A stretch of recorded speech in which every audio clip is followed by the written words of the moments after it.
नमस्कार। बाजार आज और कल में आप सभी का स्वागत है। मैं हूं स्वाति रायना।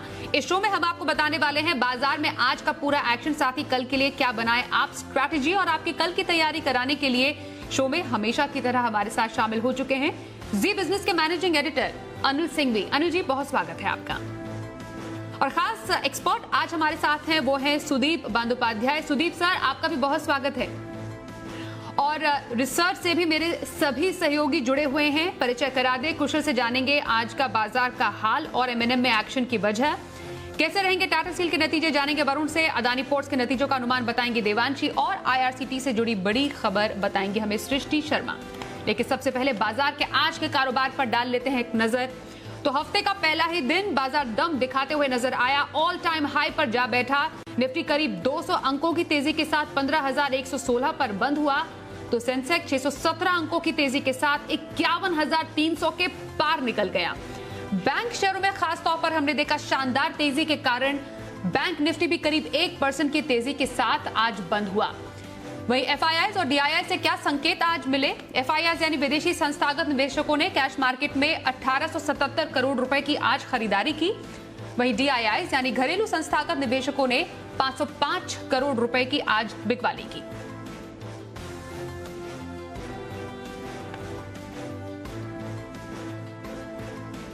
और एडिटर्स डे के लिए सीधे अनिल जी का रुख कर लेते हैं। अनिल जी, बाजार तो रोज नई ऊंचाइयां छू रहा है और तेजी का ये छक्का जो लगा है उसमें हमने देखा निफ्टी ने करीब 200 पॉइंट की छलांग लगा दी। आज के कारोबार को कैसे समझे? हफ्ते की बेहद दमदार शुरुआत की भारतीय बाजारों ने, और मजबूत ग्लोबल संकेतों के चलते पिछले हफ्ते पांचों दिन तेजी दिखाने के बाद भारतीय बाजारों में आज भी खुलते ही नए रिकॉर्ड मिले।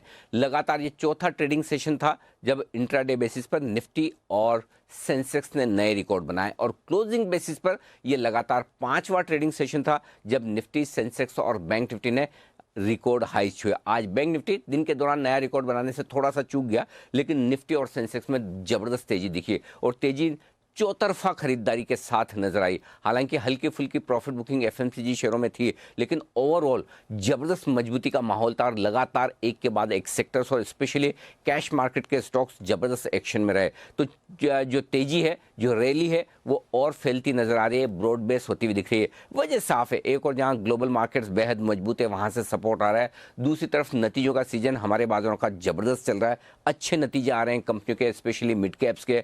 उसके अलावा एफआई की दमदार खरीदारी बरकरार है। तकनीकी तौर पर बाजार लगातार हाइज बनाकर अपने बेस को मजबूत करके ऊपर की तरफ ले जा रहे हैं। सेंटिमेंट एकदम स्ट्रांग है। तो इन सब संकेतों के चलते हफ्ते की पहले दिन बाजार ने अच्छी खासी खरीदारी दिखाई। 15,000 के ऊपर ही खुले, और आज तो क्लोजिंग भी 15,100 के ऊपर होती हुई दिखी, और बैंक निफ्टी 36,000 के बेहद नजदीक बंद होने में कामयाब रहा। तो मोमेंटम स्ट्रांग है, और ग्लोबल मार्केट्स के सपोर्ट के चलते भारतीय बाजारों में एक और बेहतरीन ट्रेडिंग सेशन और हफ्ते की दमदार शुरुआत। तो कुल मिलाकर बाजार का मूड, माहौल और सेंटिमेंट जो है सब है पॉजिटिव। अब कल के लिए क्या स्ट्रैटेजी बनाए और निफ्टी, बैंक निफ्टी के क्या अहम लेवल्स होंगे, अनिल सर आपसे समझेंगे हम थोड़ी देर में। लेकिन उससे पहले जरा आज के एक्शन को समझ लेते हैं सेक्टर स्पेसिफिक। आज जो हमने तेजी देखी, ऑल टाइम हाई पर बाजार, कुशल से समझते हैं। कुशल, जरा बताएं आज बाजार में खबरों के चलते कहां पर था सबसे ज्यादा मूवमेंट? जी, तो निफ्टी में लगातार छठे दिन हमें तेजी का दौर देखने को मिला, और पहली बार 15,000 के पार जो है आपको निफ्टी बंद होता हुआ नजर आया। यहां पर चढ़ने वाले शेयरों की सूची में सबसे ज्यादा एमएनएम आज का स्टार परफॉर्मर निकला। साथ ही ऑटो स्पेस से टाटा मोटर्स, यहां पर भी दिन के दौरान ऑलमोस्ट 6 से 7% का इंट्राडे अपमूव आता हुआ दिखा। साथ ही नतीजों के पहले हिंडाल्को में भी बेहतरीन तेजी आज के दौर में बनती हुई नजर आई। पर वहां पर अगर आप गिरने वाले शेयरों की तरफ नजर डालें तो ब्रिटानिया, HUL जैसे स्टॉक्स जो है वहां पर दबाव देखने को मिला। 1.5 से 2% की गिरावट यहां पर थी। साथ ही कोटक महिंद्रा बैंक में भी 1 से 1.5% की गिरावट रही। साथ साथ अगर आप मेटल स्पेस की बात करें और साथ ही ऑटो स्पेस, इन दोनों इंडिसेस में 3 से 3.25% का उछाल देखने को मिला, और यहां पर मेटल स्पेस से हिंदुस्तान कॉपर जो है गेनर्स को लीड करता हुआ दिखा। साथ ही ऑटो स्पेस से एमएनएम और टाटा मोटर्स समेत एक्साइड और मदरसन सुमी में भी बेहतरीन मूव देखने को मिला। IT स्पेस भी काफी फोकस में था, यहां पर भी अच्छी तेजी बनती बनती हुई नजर आई। खासकर मिड कैप आईटी स्पेस में कोफोर्ज और माइंडट्री जो है ये लीड करते हुए दिखे, और रियल्टी स्पेस जो सर्कल रेट दिल्ली में कम हुए हैं उस वजह से कहीं ना कहीं brigade enterprises, DLF, Mahindra life space जैसे शेयर जो है काफी फोकस में रहे। पर पीएसयू बैंक्स यहां पर गिरावट का दौर देखने को मिला, जहां पर पीएनबी, यूनियन बैंक जैसे शेयरों में गिरावट रही। और अंत में जीके हिटकॉल्स की अगर आप बात करें तो पावर ग्रिड वागले जी ने आपको रेकमेंड किया था, साथ ही जीएमडीसी यहाँ पर भी दमदार तेजी बनती हुई दिखी जो सुमित जी ने आपको बताया था, और राकेश कुणाल चार्ट कॉर्नर में अदानी एंटरप्राइजेस भी रेकमेंड किया गया था।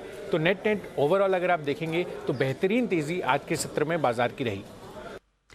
जी बहुत शुक्रिया कुशल, फिलहाल आपका बाजार पर और ज्यादा जानकारी देने के लिए आज के हमारे खास एक्सपर्ट सुदीप बंदोपाध्याय जी का रुख कर लेते हैं। सुदीप जी, बाजार में ऐसी शानदार तेजी, ऑल टाइम हाई पर हर तरफ से अच्छे संकेत ही मिल रहे हैं, जैसा अनिल जी भी कह रहे थे। फिलहाल कैसे समझे बाजार की इस चाल को, और आगे आने वाले दिनों के लिए आपको क्या लगता है, तेजी बरकरार रहने के पूरे संकेत मिल रहे हैं? जी स्वाति, बिल्कुल मिल रहे हैं।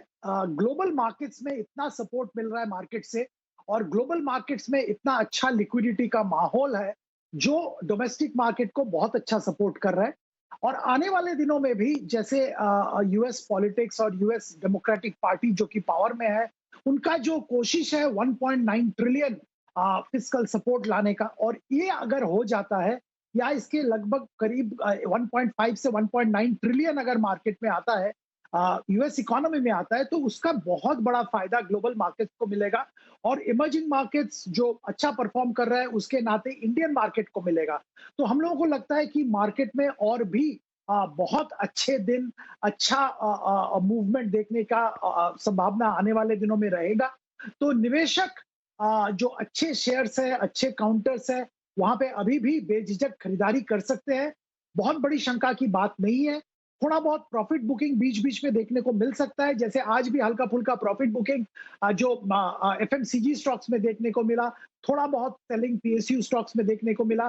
But by and large market का रुख पॉजिटिव रहेगा, बायस कंप्लीटली पॉजिटिव है। चलिए, मार्केट का मूड, माहौल, सेंटिमेंट, सुदीप जी भी कह रहे हैं कि आगे पॉजिटिव रहने के पूरे संकेत नजर आ रहे हैं। इस बीच ये भी सुदीप सर आपसे समझना चाहेंगे, किसी का अगर मीडियम टर्म नजरिया हो, मानिए 3 से 6 महीने का अगर व्यू हो, तो कौन सा स्टॉक आप सजेस्ट करेंगे? देखिए, 3 से 6 महीने का नजरिया अगर है तो मैं इनको कंस्ट्रक्शन सेक्टर के दिग्गज कंपनी लार्सन टुब्रो में खरीदारी करने की सलाह दूंगा। आप 6 महीना पकड़ के चलिए, क्योंकि देखिए इसकी खासियत ये है कि इसका ऐसा कोई नियर बाय कंपटीटर नहीं है। कंस्ट्रक्शन सेक्टर में अगर अच्छा काम करना है तो एलएनटी ही कर सकता है, सबको मालूम है। दूसरी बात है, इसका रिकॉर्ड जो ऑर्डर बुक है वो एक रिकॉर्ड लेवल पे है। तीसरी बात है कि पीएसयू जहां पे इनका बहुत अच्छा पकड़ है, वहां बहुत सारे प्रोजेक्ट इंप्लीमेंट कर रहे हैं। ऑर्डर बुक का एक बहुत बड़ा हिस्सा सरकारी पब्लिक सेक्टर से है, और आज के दिन में क्योंकि सरकार बहुत स्पेंडिंग कर रहा है, एक बहुत बड़ा पॉजिटिव है। और चौथी बात यहाँ पे ये है कि जो सप्लाई चेन के जो कंस्ट्रेंट्स थे लॉकडाउन के चलते, वो सारे खत्म हो रहे हैं। लेबर प्रॉब्लम्स जो थे वो सारे खत्म हो रहे हैं, और इनके जो छोटे बिजनेसेस हैं जैसे कि आईटी रिलेटेड, वहां पे भी बहुत अच्छा मार्जिन इंप्रूवमेंट हो रहा है। ओवरऑल हम लोगों को लगता है कि 1700 रुपया का टारगेट रख के 6 महीने के लिए खरीदारी की जा सकती है। तो 6 महीने तक की खरीदारी के लिए नजरिया अगर आपका लगभग 6 महीने तक का हो तो एलएनटी में खरीदारी की सलाह सुदीप बंदोपाध्याय दे रहे हैं। बातचीत उनसे जारी रहेगी, लेकिन इस बीच जरा कुछ और खबरों पर नजर डाल लेते हैं। एमएनएम के नतीजों के बाद ब्रोकर्स ने इसके लिए लक्ष्य बढ़ा दिए हैं। आखिर एमएनएम में किन वजहों से तेजी आई है, जरा अच्छे से समझते हैं डिटेल में। एक बार फिर से हमारे सहयोगी कुशल का रुख कर लेते हैं। कुशल, जरा बताएं एमएनएम में तेजी की वजह।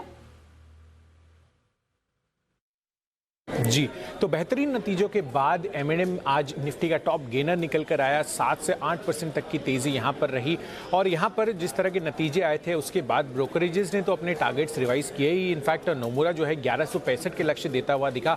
पर दूसरी तरफ एक और खबरों का भी डेवलपमेंट होता हुआ दिखा, खासकर एमएनएम को लेकर। अगर आप देखें तो जो इनकी महिंद्रा इलेक्ट्रिक है, उन्होंने अमेजॉन के साथ करार किया है, ऐसा सूत्रों के हवाले से पता चल रहा है, इलेक्ट्रिक 3 व्हीलर्स के लिए।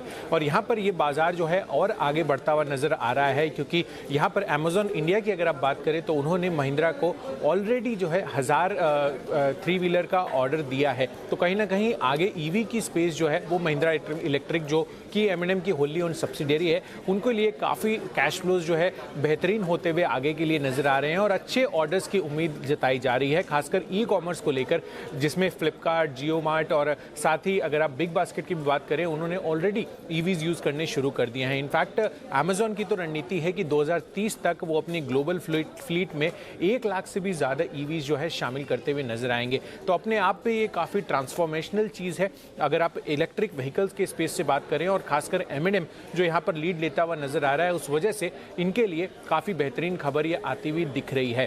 तो यहाँ पर इसी वजह से आज आपने देखा कि M&M में इतनी बेहतरीन तेजी बनती हुई नजर आई। जी, M&M में बेहतरीन तेजी की वजह बताने के लिए कुशल आपका बहुत शुक्रिया। आगे बढ़ते हैं और कुछ आने वाले नतीजों की बात करें। कल टाटा स्टील अपने नतीजे पेश करेगी। नतीजों में स्टील के दाम बढ़ने का कितना फायदा कंपनी को मिलेगा, यह समझना जरूरी है। साथ ही मार्जिन में कहां से उछाल दिख सकता है, समझते हैं हमारे सहयोगी वरुण से। वरुण, बताएं कैसे रहेंगे टाटा स्टील के नतीजे? देखिए, टाटा स्टील के नतीजे बेहतरीन रहेंगे, खासकर जो ऑपरेशनल परफॉर्मेंस है वो काफ़ी बेहतर रहने वाला है। क्यों? क्योंकि पिछले तिमाही में स्टील कंपनियों ने अपने प्रोडक्ट के दामों में बढ़ोतरी की थी और टाटा स्टील ने भी अपने प्रोडक्ट के दाम बढ़ाए थे, तो उसका असर कंपनी के एबिटा पे आपको देखने मिलेगा। आय में तो करीब 6% की बढ़ोतरी होगी, लेकिन एबिटा 120% तक बढ़ सकता है। एबिटा मार्जिन जो है 10% से बढ़ के 21% पे आएंगे और कंपनी का मुनाफा जोरदार रहने वाला है। पिछले साल इसी तिमाही में कंपनी ने करीब 1200 करोड़ के आसपास का नुकसान किया था। इस बार करीब 3000 करोड़ के आसपास का मुनाफा कंपनी क्लॉक कर सकती है और एबिटा पर टन जो है वो तो 8 साल के सबसे उच्चतम स्तर पे आएंगे। भारत के कारोबार से प्रदर्शन बेहतर रहेगा, साथ ही साथ जो यूरोप का कारोबार है वहाँ भी काफ़ी बेहतर प्रदर्शन का अनुमान है, जिसके चलते ये बेटर ऑपरेशन परफॉर्मेंस आपको टाटा स्टील से देखने मिलेगा। नतीजे तो अच्छे रहेंगे, साथ ही साथ मैनेजमेंट की कमेंट्री पे ध्यान रखिए। यूरोपियन ऑपरेशंस को लेके ये क्या कमेंट्री देते हैं उस पर सभी की नज़र होगी। बहुत शुक्रिया आपका टाटा स्टील के नतीजों का अनुमान बताने के लिए वरुण। आगे बढ़ते हैं और आइए देखते हैं शो का खास सेगमेंट शर्मा जी का ऑप्शन।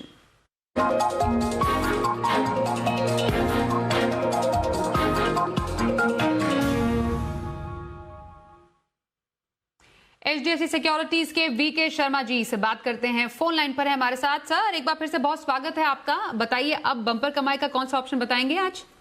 जी स्वाति जी, आपको और आपके इस सेगमेंट के सभी दर्शकों को मेरा नमस्ते।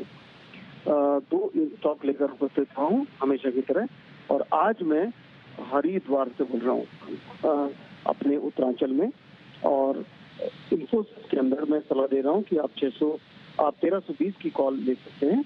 39 रुपए पे इसका आज क्लोज हुआ है। स्टॉप लॉस रखे 30 रुपए का। टारगेट मैं समझता हूँ कि 55 रुपए 1-2 दिन में ही पूरा हो सकता है।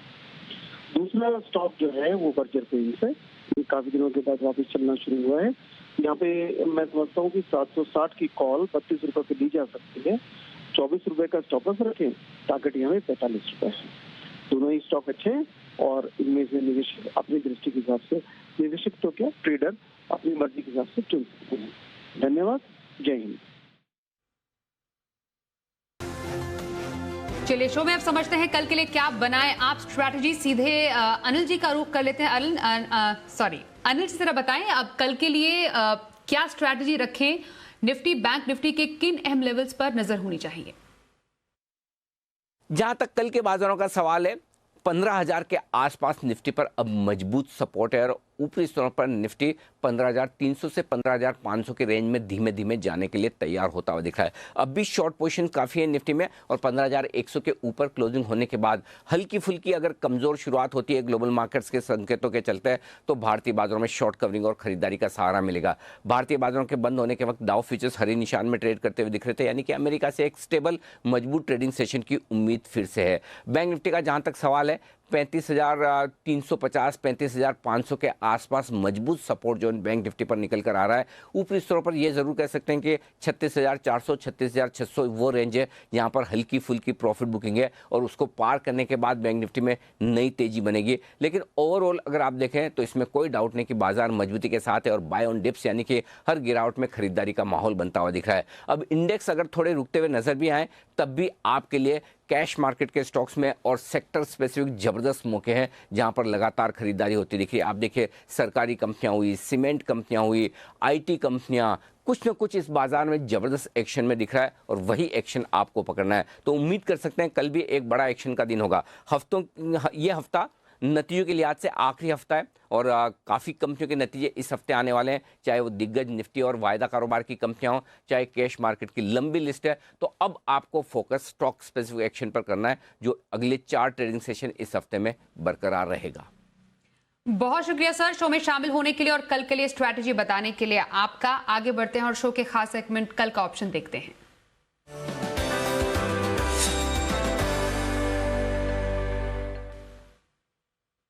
बात करते हैं kiranjadhav.com के सीईओ आशीष केलकर से। आशीष जी, बहुत स्वागत है आपका शो में। ऑप्शन की स्ट्रैटेजी कल कहां बनाएं? Good evening. देखिए, आज हमने मेटल्स स्टॉक्स में बहुत अच्छा उछाल देखा था और उसमें से एक स्टॉक मैंने जो है चुना है JSW स्टील। JSW स्टील ने आज भी बहुत ही बेहतरीन एक उछाल दिखाया है, इसलिए 415 का कॉल ऑप्शन खरीदारी करना है। इसका करंट आज का क्लोजिंग प्राइस करीबन 21 है। स्टॉप लॉस रहेगा 17 रुपए का। मेरा पहला लक्ष्य रहेगा 28 रुपए का, दूसरा लक्ष्य रहेगा 30 रुपए का। जी बहुत शुक्रिया ऑप्शन की स्ट्रैटेजी बताने के लिए आशीष जी आपका। और अंत में सुदीप सर, आपसे समझना चाहेंगे, किसी का साल भर का नजरिया हो तो लंबी अवधि का नजरिया कहां पर रखा जाए? देखिए, पेंट एक ऐसा सेक्टर है जहां पे बहुत अच्छा ट्रैक्शन हमने पिछले दिनों में देखा है। दिग्गज companies, Asian paints, burger paints तो जिक्र होता ही रहता है और इन्होंने परफॉर्मेंस भी बहुत अच्छा दिया है। पर मैं यहाँ पे एक पेंट कंपनी का जिक्र करूंगा जहां पे हम लोगों को लगता है कि बहुत अच्छा पोटेंशियल है करंट लेवल पे भी। कांसाई नेरोलैक एक दिग्गज कंपनी है सेक्टर के और इनका ऑटोमोटिव सेक्टर में पकड़ बढ़ रहा है कंटिन्यूअसली। और जैसे हम जानते हैं ऑटोमोबाइल सेक्टर में बहुत अच्छा ट्रैक्शन देखने को मिला है, बहुत अच्छा डिमांड आ रहा है 2 wheeler, 4 wheeler, SUVs, commercial vehicle, हर सेगमेंट से। और यहाँ पे इनका बिजनेस बहुत अच्छा बढ़ रहा है।